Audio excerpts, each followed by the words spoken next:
I think there's a night and day difference between the political parties, and as I say, I'm getting a ton of Republicans coming to me saying, hey, they're fed up with Donald Trump as a party nominee. They're embarrassed by him, and all you have to do, as I say, is quote other Republicans about it.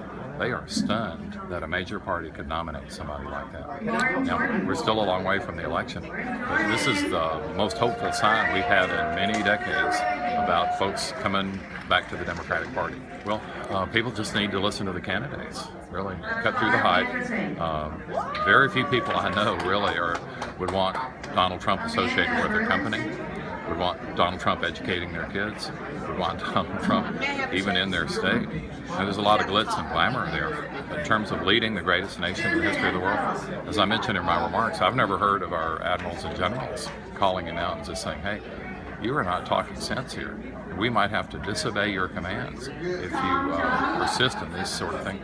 His attitude on NATO, that's the most important defense alliance in modern American history. And he's going around trashing NATO. Like, this is not a good way to take on Putin.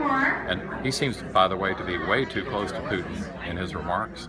Imagine an American leader praising Vladimir Putin. Like, give me a break. This is pretty spooky stuff, especially from a Republican.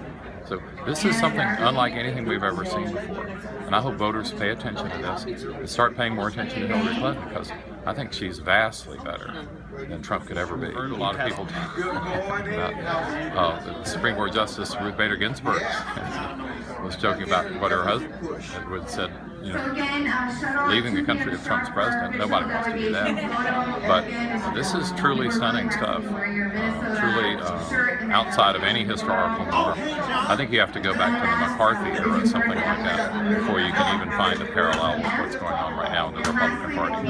Thanks, Congressman.